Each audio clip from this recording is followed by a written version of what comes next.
Hey, you guys, you are back at Clevver TV. I'm Dana Ward, hanging out with Joslyn Davis. Hey, guys. And it's Sam Claflin. Welcome back. Yeah, thanks for having me back. So, wow. Sam, we've got to say, since the last time you were at the Clevver TV studio, you've been a busy guy. You've like exploded, blown up on the big screen. It's been a hectic few years. Yeah, no, it's been good. I can't complain, obviously. But yeah, I've not spent much time at home. Well, we know you have lots of things coming up, but today we're talking about The Quiet Ones, which is actually in theaters this weekend, you guys.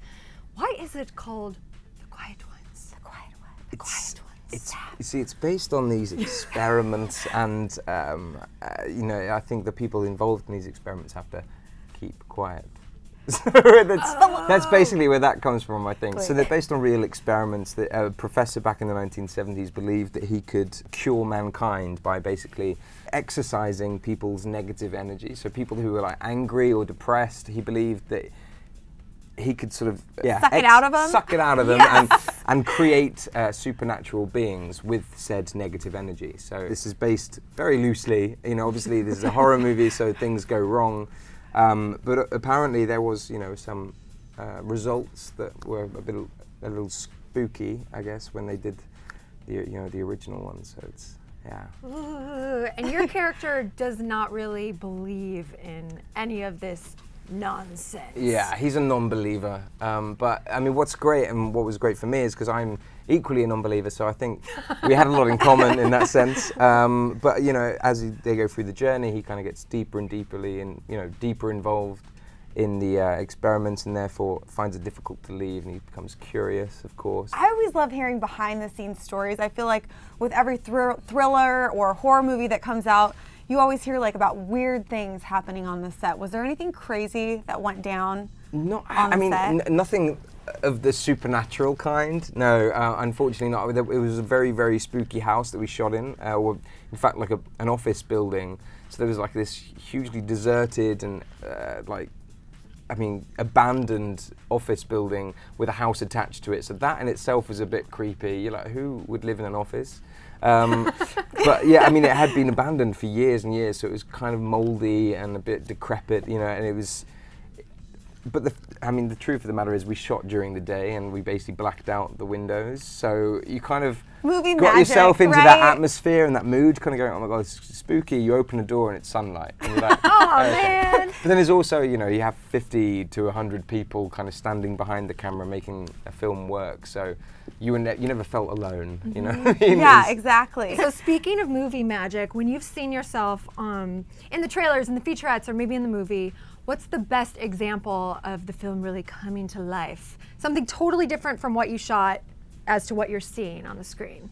I mean, it would have to be like CGI moments, you know, like the special effects teams across the board of films that I've worked on, you know, not only the quiet ones, but with Hunger Games, Pirates of the Caribbean. There's moments that you would imagine that something is there in front of you.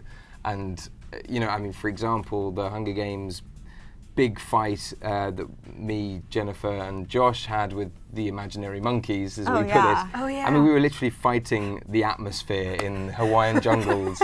And then you kind of progressively see the development of these horrifying like monkeys thrown into the mix, and yeah, it kind of makes it for a very scary film. Clearly, horror film is not like the most emotional you get in a genre. No. Do you get more emotional in like love stories and cry, or do you get really into action movies? Like, what's your genre of choice? I mean, I don't know. I've only recently just done a romantic movie.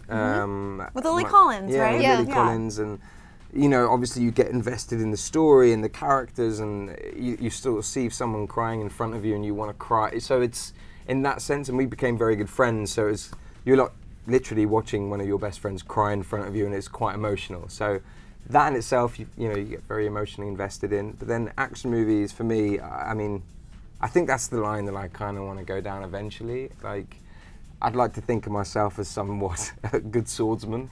Well, you've had some practice. I have, but I want to explore more, and it's something that I feel I'm very physical. I guess I used to play a lot of soccer, so for me it's something that I enjoy, and I think that I pick it up quite quickly. So it's something, I think I want to explore that world and that part of me a little more. Well, you did get to learn a new skill for this movie. Cameras from the 1970s. Which was a feat. Yeah, Those things are heavy, right? It's definitely, it became a part of me, I think, eventually. I now have one shoulder like this, I feel.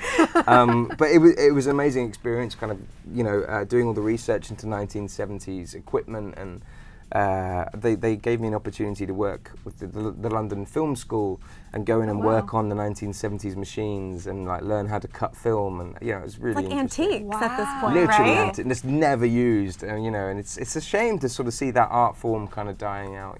Now everything's done on the computer. Digitally. You're bringing it Click, back click. though, right? I'm trying, A fun fact that we heard from the set of The Quiet Ones was that on your last day, or nearly the last day of shooting, you found out you were going to be a part of the Hunger Games, right? It was my very, very last day, yeah. How did that go down? What a great day, right? I was working on my own, actually. I was the only actor on set that day, and there was obviously a huge crew, and the producers were all there, and ready to kind of give it the big cheers and say, well done, we're wrapped. And I was driving a car through the gardens of this house, and like midway through driving up to the house, they were like, cut, cut, cut. And I was like, why, what have I done wrong? Like, it's like 3 a.m. in the morning, we were doing night shoots, and I was like, oh my God, I just want to go home, what's wrong? What have I done wrong now?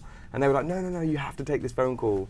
So I obviously kind of went to my own little corner, and I sort of sat there in stone silence as they were like, my agents were shouting down the phone going, it's worked, we got it, it's worked out.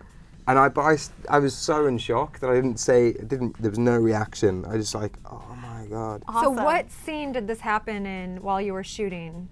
It's for The Quiet Ones. What can we look for? It's a very, very short scene. Towards the end, something in the garden. Me in the garden in a car, and it's like the smallest little moment, but it's we'll be looking for it. In fact, me and my agent watched it at the London premiere, and we both were like, "This is the moment!" Like, oh, that's so and cool. there, you can see the slight smile on my face, despite the fact that a lot of scary things are happening around me. Me going, "This is not a man that's going to die in this movie." Okay. Such a good little tidbit. Yeah. Love it. All right, Dan, thank you so much for joining us today. It's always good to see you. Yeah, I know, it's always good to be here. So. And you gotta come back anytime, man. Yeah, next time. Come on down. Your couch when right you're in here. the States. This is the Sam Claflin couch. And thanks you guys for checking out Clevver TV. Make sure you check out The Quiet Ones. It's in theaters this weekend. And click right here if you want to check out the rest of our interview with Sam Claflin.